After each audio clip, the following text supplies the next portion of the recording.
everybody, Matt Johnston here, and I am here with a legislative update on the federal level. So Congress has gotten busy with President Biden's agenda and their own agenda, which includes a fair number of labor-friendly provisions and legislative actions that are going to be taking place. We're going to talk about three of them here today. The first is the Pregnant Workers Fairness Act. The PWFA for short, would apply to those women out there who are pregnant and would require accommodations similar to Americans with Disabilities Act accommodations. So, for example, limiting exposure to certain kinds of chemicals and other hazards, providing accommodations that would allow women to sit if they have a job that requires them to stand.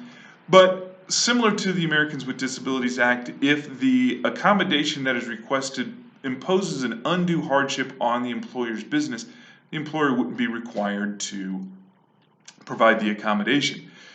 The law would apply, like the Americans with Disabilities Act, to private sector employees, or employers rather, with 15 or more employees. So, very similar to the Americans with Disabilities Act. Now, those of you with 14 or fewer employees who think you're going to get away with something, probably not, because most states have a similar act or an act that may exempt you from statutory penalties but still require you to act in accordance with the Americans with Disabilities Act. So if you don't have a pregnancy accommodation policy in your employee handbook, give us a call because you're going to need one. Next up is what is referred to as the PRO Act, which is protecting workers' rights to organize. The PRO Act is based very much on a 2020 law that was introduced by Congress but failed to get past the Republican-controlled Senate at that time. It's based upon AB 5, a California law, which was also had the effect of really reeling in the ability of employers to use independent contractors. So the PRO Act would impose what is referred to as the ABC test in the world of independent contractors.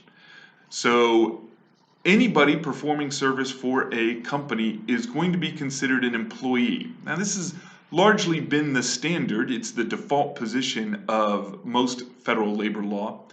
But the independent contractors were free to, or employers were allowed to engage independent contractors under a series of tests that were put into place.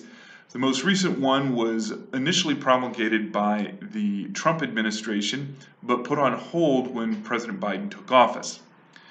So, under the ABC test, a person can be an independent contractor only if all three of these things are met. Number one, the individual is free from the control and direction of or control or direction in connection with the performance of the service, both under the contract for performance and in fact.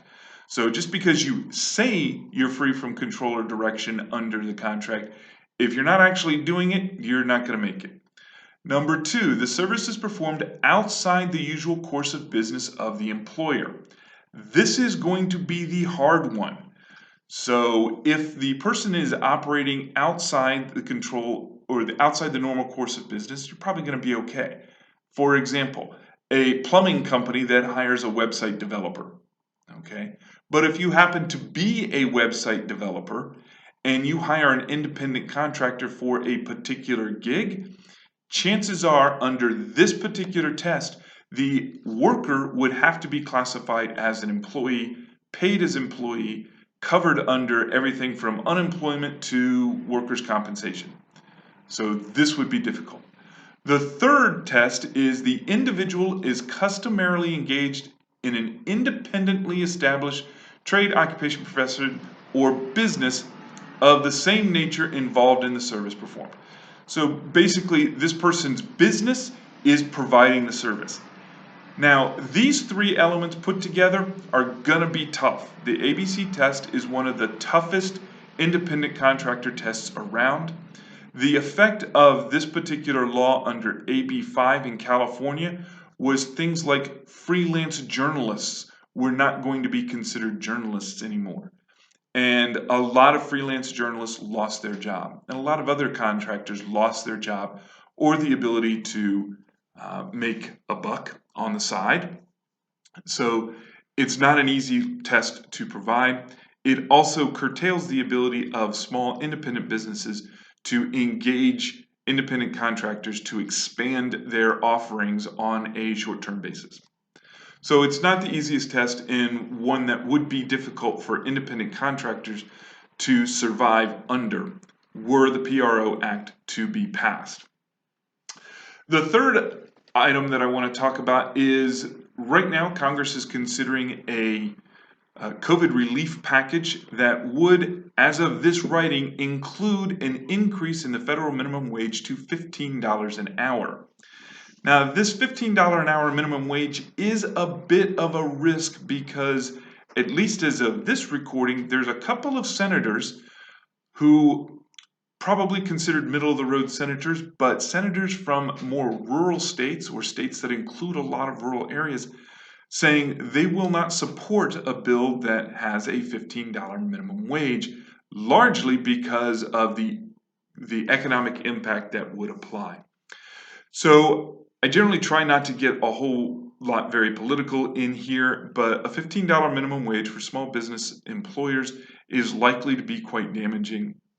And the fact that it's being corralled into a COVID relief package is the most likely scenario for getting it passed in the short term. And if passed in the short term, it's not likely to be repealed. So it is a concern for a number of senators.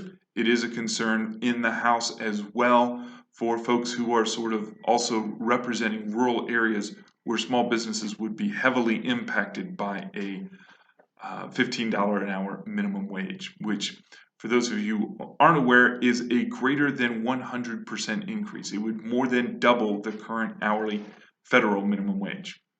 So that is what is going on in Congress, or some of the things that are going on in Congress when it comes to labor law. So if you want to keep informed, let me know.